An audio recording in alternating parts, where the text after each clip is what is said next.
listener production.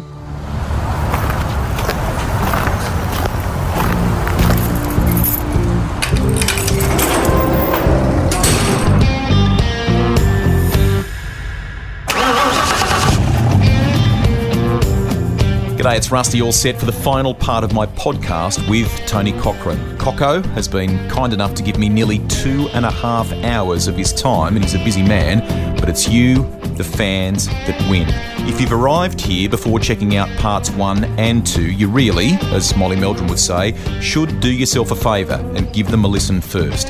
Part 1 has more detail on the Supercross World Championship plans, so two-wheel fans will enjoy that. Plus, how Tony got into event and sport promotion, and his first dealings with Barry Sheen. Part 2 tackles Gold Coast Indy, the behind-the-scenes moves to lure Coco to Supercars, and the battles he fought in those early years and more. We begin Part 3 with a cracking tale on Baz. Sit back and imagine yourself flying to London with these two, and the laughs, which would have been non-stop the whole way. I remember once on a flight out of, because I used to, because of his sponsorship stuff, he quite often would go overseas when I was overseas, and I would help him and we'd work together a bit. I remember once we were on a flight, I can't remember why we're in Barcelona, but we're in Barcelona and we flew back to Heathrow on a British Airways flight. And we're in business class, and because they only had business and economy, it wasn't that big a plane. I don't know, 737 or something. I don't know. Anyway, so we had this big lunch in the afternoon to finish up our last day in Barcelona, and we were both probably in good form, and in the car on the way out to the airport, he says to me, TC, how many good-looking British Airways hosties do you reckon will be on this flight this afternoon? And I said, well, I haven't got a clue, Barry, and they mightn't all be hosties, by the way. They might be hosts. Yes. And it started a bit of a... Oh, come on, TC, TC. Yeah, exactly. A whole sort of ganty, because as you know, he doesn't let up. When he gets a thought process he's going, on doesn't let it die. So this goes all the way through check-in, and he's asking the woman at check-in, how many hosties are going to be on this flight? She's looking at him like, are you kidding? So this all goes on through the club. We go up to the club, and this goes on in the club. And, anyway, so we're walking down just about to walk down the gangway to get on the plane, and he says to me, I want to have a bet. Oh, yeah. He says, I bet you that I can talk every hostie in the business class section into coming out to dinner with us tonight in London. And I said, that's ridiculous. You don't even know whether they're flying on somewhere else. Also, it might be one. Whatever's one, she's not going to come to dinner with you and me. I mean, she'd be terrified. Look at you. You're half stunned. I'm half stunned. Anyway, so I agree, of course, like an idiot. And we get on board, and there's three, as fate would have it, there's three hosties looking after the business class cabin. So Barry gets to work. Game on. Game is the flag's dropped and we're away.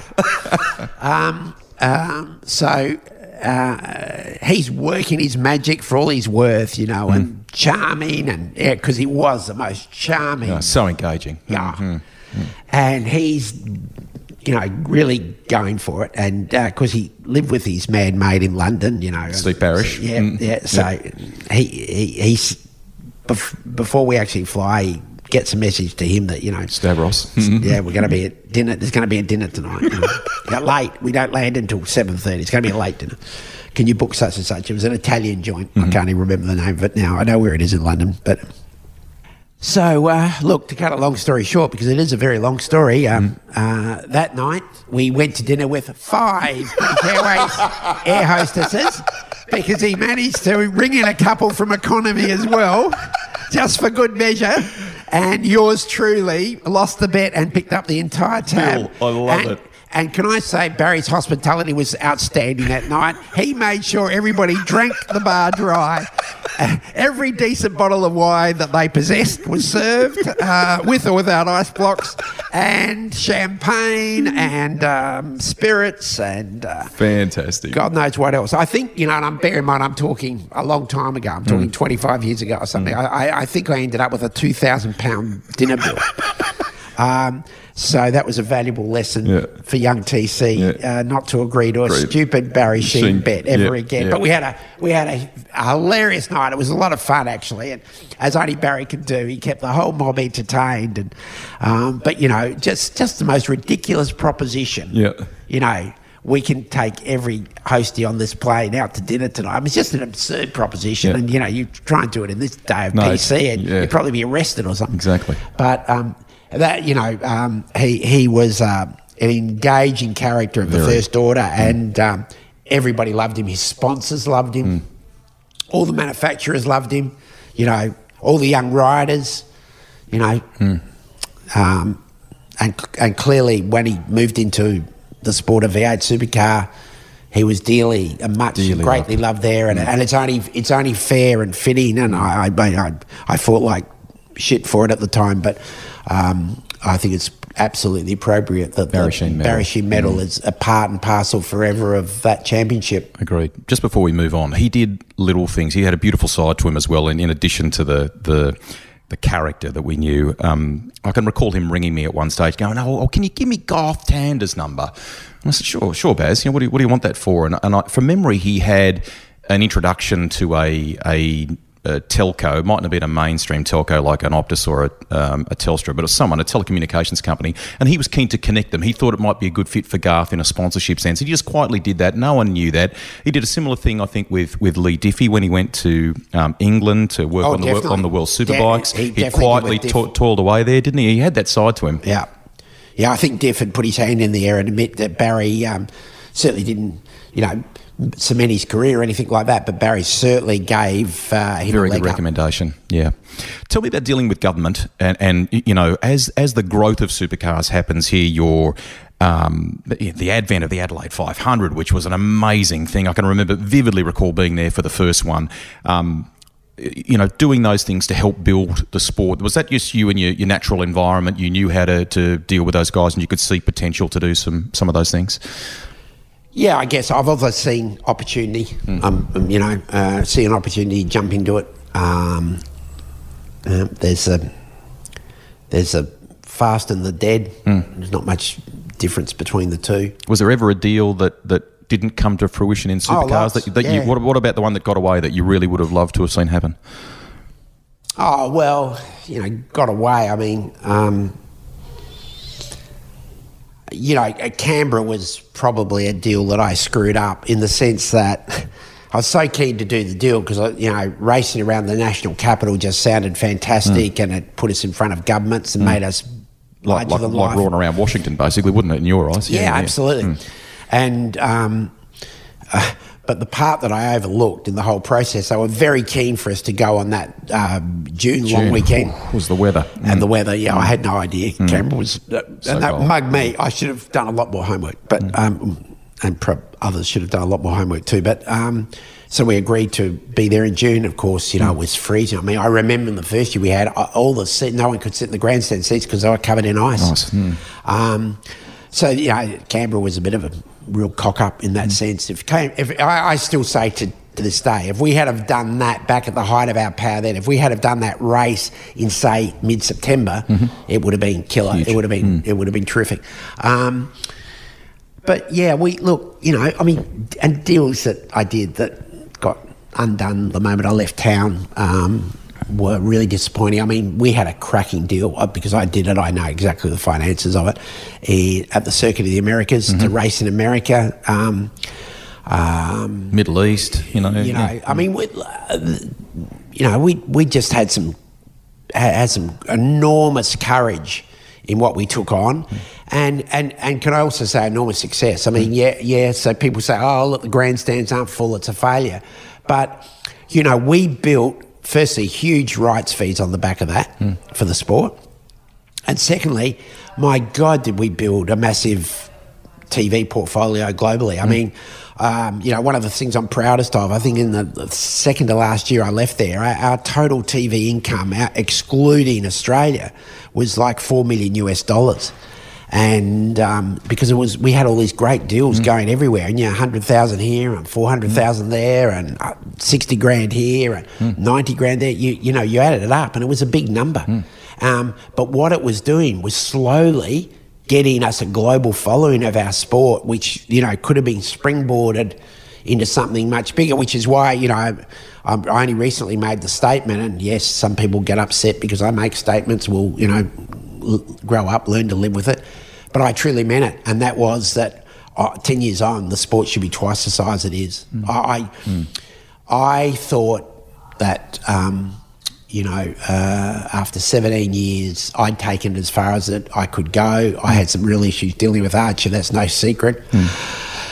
And, I was either going to kill them or they were going to kill me. So, I got out of Dodge. But the truth of the matter is the sport should be it should be a really big sport today, big mainstream sport today. And unfortunately, it's I don't think my harshest critic would say, it's bigger today than when you had a pal. That leads me, a lot of people have messaged asking, would you go back? Would you go back and help them? And I find this difficult to ask because that's kind of your IP. You have also moved on in life to other things that keep you incredibly busy. To their question, would you do that? And rather than asking what you would change, because I don't think that's the right thing to ask, have you observed from afar, from the sidelines, about what's gone wrong in your opinion? What's wrong? Oh, look, no, I don't think I'd ever go back because, to quote a very famous Dick Johnson expression, the only thing in life you get from looking back is a sore neck. I've been out of it a long time now, Rusty. It's over 10 years. Every so often people have said or done something that's pissed me off with it, and perhaps I've snapped back and I've made a comment, and that's created some sort of minor World War III. But the truth of the matter is that I'll just generalise. I won't say which group's gone wrong. So I'm not talking about the current group. I'm not talking about the previous group. I just generalise. In the 11 years since they saw the back end of me, they've done so many fundamental things wrong, and that's kind of really annoying because you should never lose track of your fundamentals in something like that. So I speak of things like the promotion of events isn't anything like what it used to be. You've got to spend money to make money. I'm sorry, you can't tell people that it's on when it's on. Make noise around it. Yeah, you've got to make noise around it. I think that's all. Personally, I think that's all trickled to almost a grinding halt. I think doing dumbass things like dropping the name V8 in front of Supercars. When you do things like that and you get rid of grid girls and all those various other things that they've done, I'll tell you what you're doing. I'll tell you exactly what you're doing. You are taking away ownership of the sport from the fan base. Because truthfully, when you run a sport like that, you're conducting it, but you actually don't own it. Yes, you might own it as in a piece of paper, but the fans own it. And the moment you lose sight of the fact that the fans don't have that ownership and that you're not trying to embrace their ownership and their love of it, you're in deep strife. You're in deep strife. And,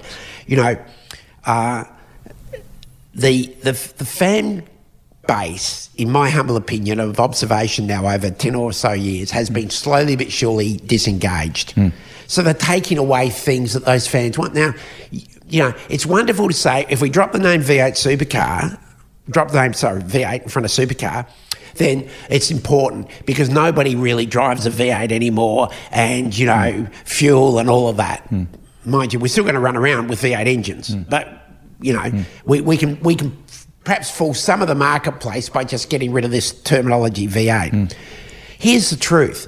The average fan who used to go to V8 Supercars loved the name because it was aspirational to them. Now, that doesn't mean if you went out to the car park at Bathurst or the car park... They might have driven a Hyundai there, but didn't mean they didn't love a V8. Correct. So the V8 Supercar was absolutely aspirational in their thinking. They thought it was the titan of racing. They thought it was, hard and fast, had lots of attitude. It was the show, right? So you take that name away without bringing them on that journey, and they go, why? Well, what have you achieved? I don't understand what you've achieved here. So when you do that to a number of things, you do that with grid girls, and again, grid girls, you've got to be careful in this day and age. Yes, we've all decided that, we've got to become woke, and yes, we've all decided that PC is important, and to some degree it is. But I never once saw grid girls causing any harm whatsoever. Those girls were very well paid. For some of them, it was an important income if they were studying at university or something or other. Absolutely. And you know what? They all applied. No one was forced to, to do it. Become a grid girl. They all applied. Most of them went through tryouts and stuff to get selected. They loved the work. They loved the fact that they, got up close and were part of the show. You ran Miss V8 Supercar, which was a thing that could potentially lead to other things. It got them on stage. It got them, as I would call it, on stage. And a lot of people, like to be on stage. So don't let the mob tell you, you can't be on stage because we don't think this is PC anymore. If the people that want to be on the stage want to be on the stage, let them be on the stage. So they're all just... And some people listening to your program will go, yeah, it's no big deal. But you see, all those little things add up. They add up, and fans believe they become disengaged. And we were talking before about Sheeny. One of my great lessons I learnt from Barry Sheen was, I'd be with him and we'd be freezing cold. We'd be at a place like Phillip Island, standing in the paddock at 6 o'clock at night. And he'd be signing autographs. And but come on, Baz, we got better head out of here soon. Dinner's it was the Brock effect. He never left. He never left anyone without the correct. If Barry Sheen had to stand in that paddock till 9 o'clock at night to sign every damn autograph that somebody wanted signed, he would. He would, because things like that mattered to him. And he said, Coco, I'd be far more concerned if they didn't want my autograph.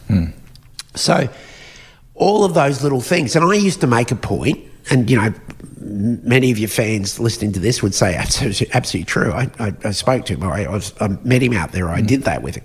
I would make a point at most events, particularly on the Saturday afternoon and late in the afternoon, of going and just standing in the paddock area generally. So fans could come up to me and natter away to me. Now, half the time they would complain, something was wrong, the ticket was lousy, their seat was crap, whatever it was. But I gave them an ear. So they felt that they had a voice.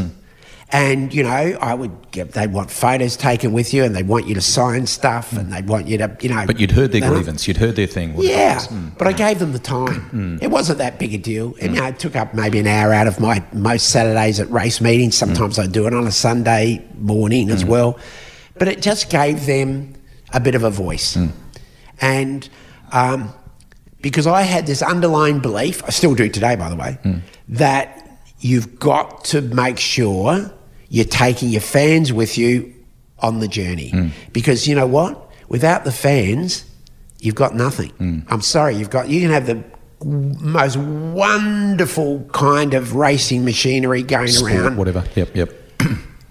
No one gives a shit. The purists do. But you can't survive on purists. And, I'll give you another great example. Many years ago, I was executive chair of the board, and in those days we had a couple of independents on our board, and we had a couple of SEL guys, and then we had all those had 4 team owners. And I remember on this particular board, 2 of the team owners were Roland Dane and Keys Will.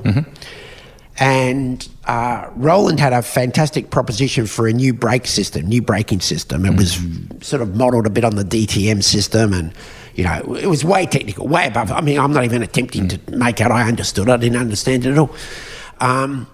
Keys was there pushing, pushing the merits of this wonderful braking system to our cars. And Keys Will was going to be the manufacturer of it, so da-da-da-da-da-da-da-da-da. And it was hundreds of thousands of dollars of cost to the sport, you know, a significant cost to every single car in the sport, because it was complete change from what we were doing. Anyway, this debate raged. I hardly said a word. I just chaired. I let the debate. You know, Scafie was strong on his opinion. I think I got a feeling that, who was the other team owner on the board at that stage? I reckon it might have been Ross Stone. Mm-hmm. And that Ross Stone obviously had a strong opinion, and, you know, a couple of the other, directors on the board had questions and opinions, and this went on for, I don't know, maybe an hour. Mm. And then I said, right, okay, that's all fascinating stuff, but can I actually now just talk for the sport? Mm. And can I talk for the fan? In actual fact, let's take the main straight in Adelaide, the Clipsal 500. You got that big grandstand, in my day, 18,000 people in it. Fantastic, great atmosphere. The race starts, they tear that first corner. In actual fact, what 98% of the fan wants, he doesn't want an unbelievable braking system that 5 or 6 in the grandstand that are purists are going, you know, wow, that's happening now, and see the braking that's enabled him to get through that corner. This is so good, right? I'll tell you what's actually happening. 6 or 8 in that grandstand are thinking like that, and 16,960 are hoping that the only way the driver can get the car through that chicane is he's got to open the door, put his foot out, and use his foot to slow down the car to get through the corner, slam the door shut and get through the corner. And what I mean by that statement is they couldn't care anything about what the braking system is. They want to see action-packed, tight rubbing, loud banging, noise. Entertainment. And you can't, you can go off and spend a fortune. In motor racing's probably the greatest example of all. You can go off and spend an absolute fortune in some technical area that doesn't sell you one grandstand seat. And that's just dumb. In my book, that's just absolutely D-U-M-B.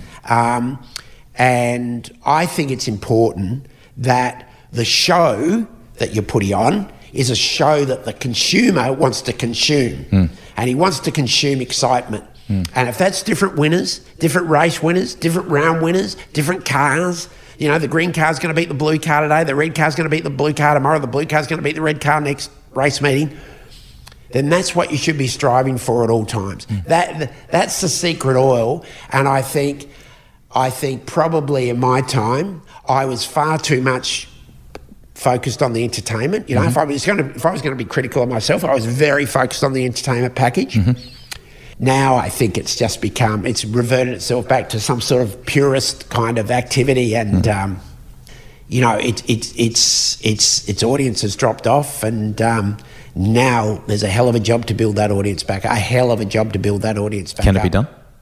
Oh, yeah, well, firstly, I live on the proverb that you never say never. So, yes, can it be done? Yes, would be my automatic answer. But by God, it's a big job. There's a line in the Days of Thunder movie. Robert Duvall plays a crew chief by the name of Harry Hogg, and they're arguing about something. And he uses a line where he goes, "That's one too many roosters in the hen house." Now, you made a point when you left of not throwing things from the sidelines. You didn't think that was a good thing to do. You were very quiet for a number of years when you first left the sport there. Do you feel like the structure now, that there's too many people on that? I mean, it sounds like there are stories of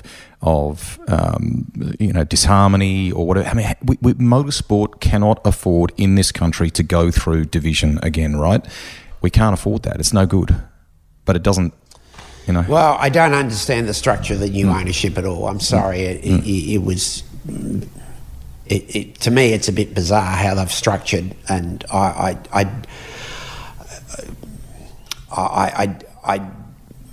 don't think it's a particularly effective structure to run that particular sport, and structure running sports is so critical. If everybody wants to understand why the AFL works so well in Australia. Have a look at how well it's structured. It's a superbly structured sport, and it's a good reason why it's the number one sport in the country.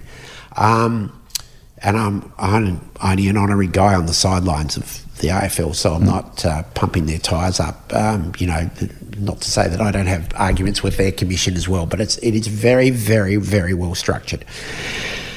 Look, this takes me back. So one of my great buddies that I've got to know out of motorsport was clearly Mr. Eccleston. Yes. Good old Bertie. I mean, Mr. E was an extraordinary teacher. You know, I would say that he was responsible for more than half of my thinking with how I structured. The other great person that I came across in motorsport was the guy, the original Andrew Craig, the original guy. I think I mentioned already in our story, who ran IndyCar in kart in its heyday. Yep, Champ Car. Yep. Champ Car. Now, one of the three of us all used to joke and laugh and have commentary at various times with each other. What are we talking here, via email kind of deal or text? No, usually when we're caught up. Okay, yeah. Have a meal or drink or have a meeting in Mr. E's office, whatever. But the joke was actually pretty true. And the joke was, doesn't motorsport work better when you've got one person, one maniac at the top, strong leadership, blah blah blah, giving it strong leadership and calling the shots, and I'm because I'm one of these people. I'm a bit of a weird bastard, but I don't really give a shit whether people think I'm done a great job or a lousy job or an in between job. But when I was running V8 Supercars, no one in the paddock, in the pit lane, around the boardroom, had any question who was running the sport. And I gave it a real, guys, we're going in this direction. Good, bad, indifferent, that's where we're going. Yep. Now, I freely admit I didn't always get it right, but everybody knew what we were doing. Everybody knew exactly where we were going. And, I had plenty of people try to head me off at the pass. I had plenty of people try to trip me up. I had plenty of people try to get my road. And, I had some knockout blows and fights with plenty of people. But the truth of the matter is, at the end of the day, everybody knew the direction of our sport and we were growing. And we were doing phenomenal things. We were taking on great challenges and succeeding. Our fan base was growing astronomically. We used to have war meetings after a round, usually on the Monday or the Tuesday, depending on where we were coming back from, with all the senior execs. And I would blow up. If we did a Winton or somewhere like that and the TV ratings dropped below 400,000, I would go into orbit. If we went to Townsville and we didn't do 190,000 people, I'd be, why? What do we do wrong? How can we do it better? Naval guys. What was it? Right? Well, they dream of numbers like that today. No, that's not even on the radar. Not even on the radar. I mean, Bathurst, we had a couple of Bathursts in my time where we topped out well over 2 million viewers. I mean, so epic. Maybe we were doing some things wrong, but by God, we were also doing a shitload of things right as well. And we elevated Australian motorsport. I mean, every time I would go overseas and I'd end up at an FIA function, everybody at those functions would talk about, the V8 Supercars, wow, boy, I saw you on TV the other night, in Brazil, you guys are unbelievable, you're doing a great job, wow, it's so exciting, it's looking so good, and I'd get that praise all over the world. So you end up pretty confident that we must be getting more things right than we're getting wrong, and we're delivering, and we grew the sport so amazingly. When we started out, there was probably only 40 or 50, maybe 60 people working full-time in what was Group A touring cars. The year I left, there was well over 2,000 people employed in the sport. So we created a really good platform, and I'm immensely proud of it. it grew from humble things. Yeah, you're watching it, looking at a photo of the Adelaide 500 here, the inaugural one. The inaugural one. When they didn't have a naming rights sponsor because we put it together so late. We ran without a naming rights sponsor. And again, Open Media wrote up big criticism of that. Oh, they've got no naming rights sponsor. This is bound to be a failure. Yada yada yada. Well, no, that's just one component. And sometimes you don't get every component right, but judge us what we do over 5 years. Don't judge us what we do over 10 minutes. And, of course, Calypso 500, as it grew to become, went on to be one of the, I mean, we had a couple of years there where we had over 300,000 people for the weekend for V8 street race on the streets of Adelaide. If I had said that to you 10 years before we reinvented the Adelaide street race, you just would have rolled around the ground laughing at me. You would have said, you're a maniac, Cocko. You won't get 30,000 people to a street race for V8s. So we aimed high, we achieved a lot, we had a real crack, and had a terrific team, great group of people, and a great group of team owners. By and large, great, terrific group of team owners who really pitched in and were really proud of what they were building as much as we were at sort of head office.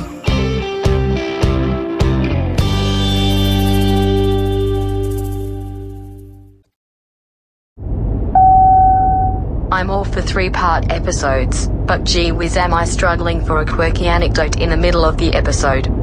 Let's go with... Actually, I'll save it for next time. Back to Tony. You talked before in our conversation about sometimes, there's been fails, and when that happens, and I'm talking right across your professional life here, not just necessarily supercars, that it knocks you around, that maybe you get into a funk, etc. What's been the toughest one of those things to deal with, to bounce back from? Because you're in a risk-reward game. You are. And there's parts of my mentality that I shouldn't be in that game because I am. So, Rusty, I've never needed a critic because I'm my own biggest critic. I'm really tough on what I set as standards and what I believe I can achieve and not achieve. So, again, that's not a good combination to be in this business. But yeah, I seem to, I can get very low when things are not going well and you don't have a win. But I've always seemed to have this strong desire or whatever it is to bounce back and get in and have another go. I tend not to stay down for too long, and I hope that stays the case. It gets harder as you get older. I'm going to be truthful, but I still like having a go, and I'm still immensely proud of when you have a go. You take people with you on journeys. I mean, our new journey of SX Global, good, bad, or indifferent. We're having a go. We're trying things. We've got, a young, exciting staff who. Really off into the wild unknown. Where will we be in 2 years' time? Where will we be in 3 years' time? Where will we be in 5 years' time? God, where will it be in 10 years' time? But I think so long as you're still having a crack, that's the most important thing. Look, I'm tough, but I don't like to leave people in my wake. As in, I don't like to completely break balls and stuff. I'm happy to be tough, but I do like people to, I do like at the end of the day people to say, hey, I was on that journey with TC. It was a lot of fun. He was a great guy. We did have a lot of laughs, or we did have some success, or he's a good guy to be around, or whatever. I mean that's important to me too. I'm not really actually driven that much by the almighty dollar. I mean, yes, it's important. I'd rather, choice. Would you rather be rich or poor? Not many people will pick the latter box. So, but I do think it's important on those journeys that you take people with you. To your point, one from Damien White, who says, in my interview for an entry-level job at Supercars, we argued over salary. I wanted more, obviously. He told me, the good ones we keep, the shit ones we kick out the door, the great ones we keep moving up. Show me you're great. And he's always remembered that quote. Really cool. Really cool. It sounds like a very Tony Cochrane thing to say. I can't deny it. It sounds like the sort of thing exactly I'd say. Well, Damien was a good example. You know, he came to us. He was a, you know, raw recruit out of left field and you know, just really grew in the job, you know, and has grown a whole career out of being in that job. And there's lots of them out there that have, you know, ended up with great careers out of their jobs. And I take immense pride in that. And, you know, unfortunately, I'm one of these people. I've had so many pathways in my life that it's hard to, I don't even try and keep up with people, but, you know, it still, you know, gives me a buzz to see, such and such is now working in such and such. And, you know, they started out with us in V8 days and, yeah, all of that's pretty important. Couple to finish here. Firstly, on the Supercars chapter, I mean, 17 amazing years, great deal that ends the chapter. The good drivers, the good sports people, the good leaders know when it's time, when a chapter and it's time to try something new. Was it that way with you? Did you miss it when it went? How did you deal with the? I know you were busy afterwards, so you probably had things to occupy you, but did you miss it? How did you go with that? Yeah, well, that's a complex question, and it's going to get a complex answer. Look, by and large, I was pushed at the end. The Archer thing didn't really work for me, and there was quite a few dynamics going on in the background, and I was very, very opposed to what they thought they could do with a TV deal. So, yeah, I was at loggerheads on some issues like that. And I think there was a view that I had done my time, that 17 years was enough. It was time for me to move on. And there was people in the background trying to make that happen. So I was kind of happy in the end to get out of it because I didn't like the look of it.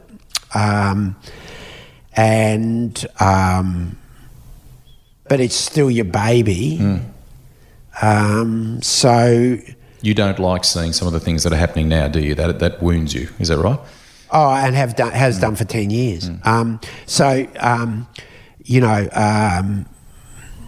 I think that, again, I'll use a Dick Johnson expression. Dick always says, you know, be careful what you wish for. And I think in seeing the end of me, they wish for bigger and brighter times ahead with not so much control in one person that would take them to the promised land. And the truth is, within a very short space of time, those who have got any memory worked out, hang on, Batman, all is not well in the world here. And, you know, it's never made anything like the profit that I had it up to, not even close. You know, it's diminished in the number of events. International events have disappeared completely off the calendar. TV ratings have dropped. Sponsorships have dropped. All sorts of things have vanished. Big crowds have vanished, you know. And so just maybe I did get a lot more things right than perhaps wrong. But it still hurts to see that happen because, you know, I put 17 years of a shitload of energy into building it up. I did never envisage that it would drop down. I certainly never envisaged it would get down to sort of the levels it has. You know, and I would have hoped by now that it's a seriously big business that you know, dwarfed our time, so that it kicked on and made what we did look like a good start. But now look where we are. You know, that's kind of what you. I think if you're doing my kind of role in sport, that's what you always want out of it. It's kind of like you've got currency of it for a while. You've got but you never own it. You're only handing on to the next person, and then he or she runs with it and they take it to another level, and then he or she runs with it and they take it to another level. So over a course of history, the thing grows and becomes bigger and becomes more dynamic and becomes more influential and all those things. And regrettably, I don't think there's anybody out there right now saying, "Oh no, you've got this completely wrong, TC. It's much, much bigger than when you were there." You are playing in AFL land now and have been for a while. How are you finding that? Are you jousting with the Melbourne sport press? Is that another level compared to what you dealt with in motorsport? How have you found that whole journey? I've always jousted with press my whole life. Rusty, you love the game, I know. Look, okay, so AFL is a labour of love for me. I grew up playing the game. I love the game. I'm freely on the record as saying in Adelaide days, a Sturt Football Club was a bit like my schooling, because I hated school. I love the Sturt Footy Club. So when the AFL, around the time of when I was selling out of V8 Supercars, the AFL approached me and asked me would I join the board of the Suns, because the Suns had only been going 2 or 3 years, and they had some real commercial challenges. They wanted me to come onto the board and help. I initially said I couldn't for about a period because I wanted to put a gap between Supercars and that. So I think, I can't remember exactly, but I think I put 6 months in the end between the two. I joined the board of the Suns. Being a board member of an AFL club is an honorary role, so this is gratis. This is just to give back. That's how I viewed it. And so I did that for about 2 years, and then John Witheroth, the then president, wanted to step down. He'd sort of had enough. He'd done the first, I think, 6 or 7 years. And so I stepped up. The commission asked me to take on the role as chair, and one of the things they were concerned about at that stage was that the Suns were seen as a bit irrelevant, and we were being pounded to death, not only on the football field but off the football field. As a proud Gold Coaster, you wanted to change that, basically, did you? Absolutely. Absolutely, because I'm a really big believer in that there's a huge future for the AFL in Queensland. Forget the Gold Coast, but definitely on the Gold Coast, and we've seen it now. Our junior numbers are phenomenal, just frightening. So, so I jumped in, I did a few things to help the club. I raised $22 million for the new TNA centre from federal and state governments and the like, which I had good experience from doing in my V8 days. And I set around getting some better people in the club and changing the club culture, and we're now finally on a real journey. We've got a very exciting young list, and we're going to have our most successful year ever this year. And I think even our harshest critic would say that the chances of getting into finals from next year onwards is looking very, very good. But again, I'm a bit of a believer in when you're on boards, and that particularly honorary, that you only do a certain period of time, and then it becomes time to find somebody else with the enthusiasm and the level. Because I wouldn't mind going back to being an AFL fan. Okay. Yeah, because I really enjoy the footy. I love going to the footy. I used to cram it in all I could during my V8 days. And so, there'll come a time in the foreseeable future where I step down from that role and let somebody else step up and take it as again. I've taken it part of the journey. Now somebody else will come along, grab the baton and take it to the next journey. Despite the fact that I like to keep thinking I'm still really young, unfortunately my birth certificate doesn't tell me that. So, it's hard cramming everything into my life. And pretty taxing. So, but it's been I've really enjoyed it. I've really enjoyed it. I've even enjoyed the camaraderie with the Melbourne media and everything. I think they learnt very early in the piece, that they couldn't just have a free kick at the Suns anymore. I would more than fight back and stand up and put my 10 cents worth out there, and which I've certainly done. I've been a voice in the AFL, and good sports need voices. I have no problem with that, and it's been a really, really interesting 9 years. I've really enjoyed it. Have you? motorsport, in addition to what you're doing with SX Global, is still in the family, because Thea is doing some great things around Motorsport Australia, isn't she? Well, Thea's been on the board of Motorsport Australia, the old CAMS, for... it's probably 4 years now. Time flies when you're having fun, and they put her on the board because they wanted some marketing expertise, you know, and Thea's just done, for example, all the branding you see on SX Global. That was Thea's company. Fantastic. Working with Pangaea in London, that has pulled all of that together, and, you know, she's certainly helped give Motorsport Australia a bit of a marketing edge, as it were, and a bit of marketing insight. She's really enjoyed it. She's a great admirer of Gary Conley's, as are we both. And, you know, Gary asked her initially to, would she be prepared to put his name forward, and she did. And I think she's thoroughly enjoyed, you know, that journey. And, you know, I don't know how much longer she intends to do that for, but, you know, we both love being around motorsport. I mean, you asked before, you know, you made some comment about, you know, when I got out, how did it go, the getting out and all the rest of it. The one part that I do miss is the camaraderie in pit lane. I mean, I had lots and lots of really good friends in pit lane. It is a special sport in that regard, mate, isn't it? Yeah, it is. It's really, it's really good. And, you know, we had a lot of fun, up in there. We had plenty of arguments, and we had plenty of tears and plenty of biffo as well. But, you know, we had an awful lot of fun, and you know, I admire enormously those guys who you know, roll it out week after week and try and make it happen. And it's a weird sport, because for a big chunk of in any motorsport, this is, by the way, for a big chunk of the pit lane, they know that they can't have success as in wins. So it's that takes a special person to keep fronting up time and time again.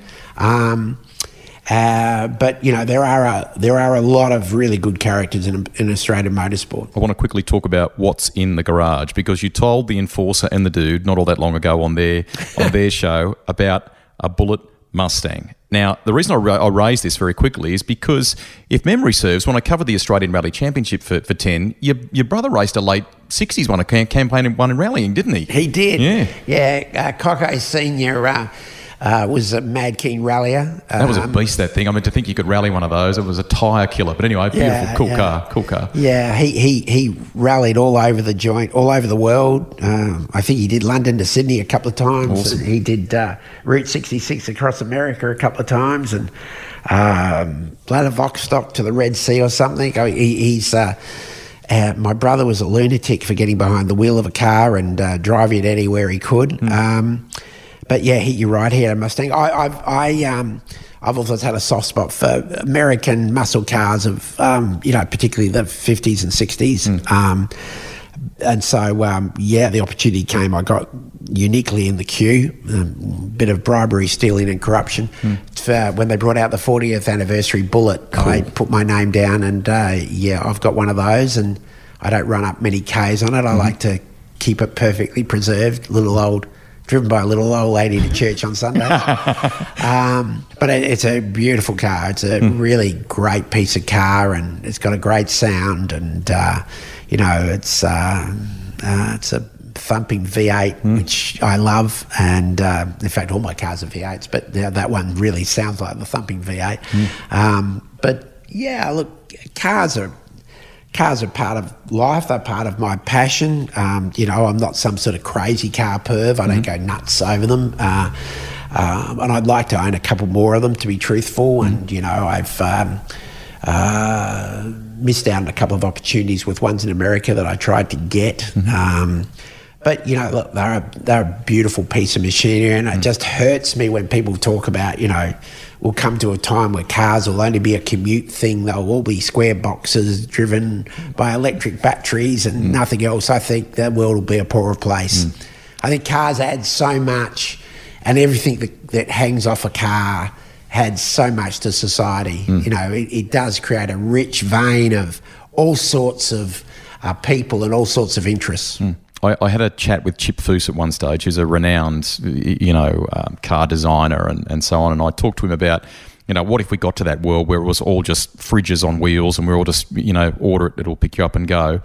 will there still be a want to put, a cool paint scheme or whatever? And he looked at me and he goes, that's like saying fashion will die. People will always do something to personalise, to customise, to have something cool in their garage, which I reckon that's a really true statement. I want to finish. Well, the converse statement of that is, ask me the question of when did car racing start? When did car racing start? When they built the second car. Exactly. So, to my last question for you, it's been fabulous for over 2 hours. Thank you to shoot the breeze here, and I'm sure there's lots more that we could cover. The show must go on is a great saying in your world, and that's changed over time to all sorts of different things, from music acts to motorsport to AFL, you name it. Is there one event, one thing that you've done that ranks in your mind right now as the greatest achievement? What's the one that you've done closing ceremony shows for major sporting events and so on. What's the one that stands in your mind that's you're most proud of? Wow, that's a really hard question to finish with. I don't know. They become like children. So it's a bit like saying one child's better than the other child, and this child's the most superior of all of them. And then you raise them and move them on to the next one, is what you're saying. Yeah, you kind of do a bit. I'm immensely proud of lots of pieces of work that I've been able to do, and the people I've been able to do it with. I've worked with my wife. It's only been my wife for 15 years, but we've worked together for nearly 30. That's been immensely proud for me because we've done so much together, and we've got very different attributes, but we complement each other really well. I'm going to pick something that you're probably not expecting me to pick. I got immense pleasure out of creating the Rolling Stones exhibition. Cool. It was... Lee Diffie talks about it very fondly, being with you in New York. He was there for the New Yorker. His wife, Michaela, was starstruck when Mick walked in and things like that. Keep going. Sorry, I interrupted you.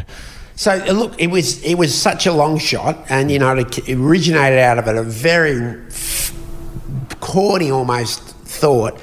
In about 2013, we always used to have, after Christmas in Aspen, we had a place in Aspen in those days, and we're over there, and my daughter bought me a Christmas present late because she arrived late, and it was the Rolling Stones 50th anniversary book.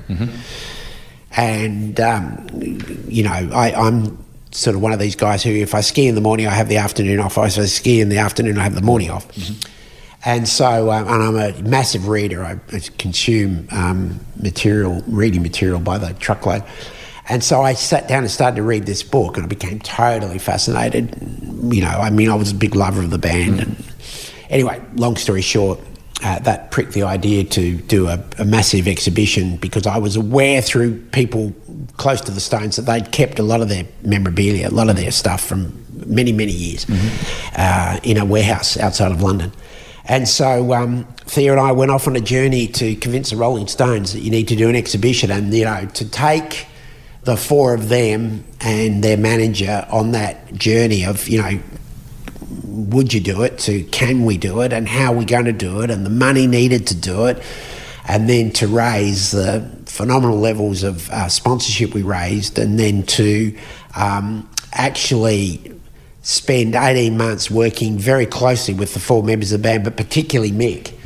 And what an amazing learning curve that was. I often say, people ask me, why do you think the Rolling Stones are such a huge band all these years on? Well, one really big answer is Mick Jagger. Mick Jagger's attention to detail and control is extraordinary. And so we for 18 months we worked on and off in London. We had an apartment there. We worked on and off in London creating this exhibition and working with them on every little detail. And we opened at Saatchi Gallery in 2016, and it really, aside from the fact that it was a massive party, to indoor parties, the whole build-up into getting that right, and then to... Not many things emotionally moved me as much as this, but we had the fortunate situation, the four band members just had played their one-off big show in Cuba, and they came back to England for the opening exhibition, which was going to be a week later. And because of that, we had it ready for almost a week. And one by one, we had times where they all came in to go through it personally on their own. One or two of them brought, like, you know, a partner or a family member. So Thea and I had the pleasure of taking them through their own immersive, whatever it was, 16,000 square feet exhibition, and which was divided up into 11 chapters. And I will never forget taking Keith Richards through and how emotional Keith became and how appreciative that he was that we'd really recreated their life and times so accurately. And, you know, it was maybe 2 hours, but it was two of the most special hours, certainly, of my life. I know Thea feels the same way. Just being with Keith and hearing his reactions, and then getting a huge hug from him for both of us at the end, just saying that was truly amazing. That was absolutely wonderful. And it was just one of those moments in your life that you almost will never forget. And it was just an extraordinary, you know, piece de resistance on top of what had been... Are you a little emotional there? 2 years. Yeah, I am. It was 2 years of really hard work, a lot of travel, a lot of pushing. Hard to raise all that money, and, you know, it was just such a special moment to share that with somebody who is truly one of the greats of music. Of all time. No question. I mean, Keith Richards is an extraordinary individual. Order of Australia medals, great things with Supercars, continuing that with the AFL, an awesome new venture, because I love two-wheel stuff as well with SX Global, with the World Championship there. We wish you well. Thank you very much. No, it's been enjoyable. Cheers, Rusty. Appreciate it.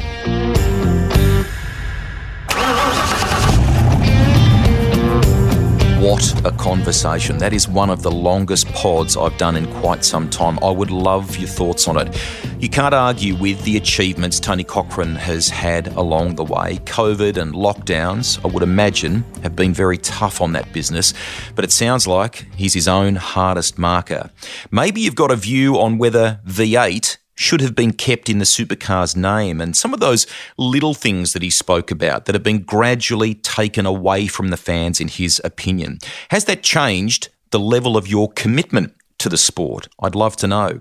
Some in Miss V8 Supercar have gone on to other important roles in the sport, but we've also evolved, and we're doing great things to shine a light on women in all areas of the game now, from driving to engineering, management and media.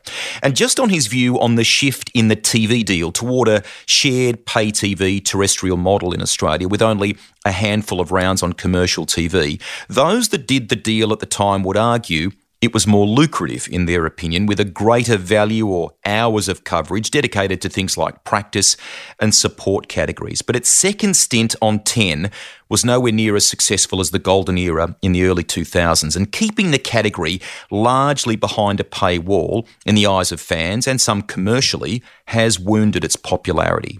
And would solo, autocratic leadership still work? Formula One's gone away from that model. And what do you think of this awesome Supercross project? I reckon it is tailor-made to connect with younger fans and will really benefit from the great sense of show that Tony has, not to mention the people and the ingredients that they're already putting in place around that. I cannot wait to see it.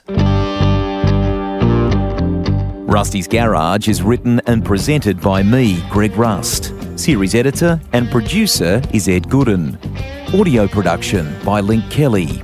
If you've got a guest suggestion, get in touch with me via social media. The Garage. It's where a journey begins with a tank full of passion-fueled stories.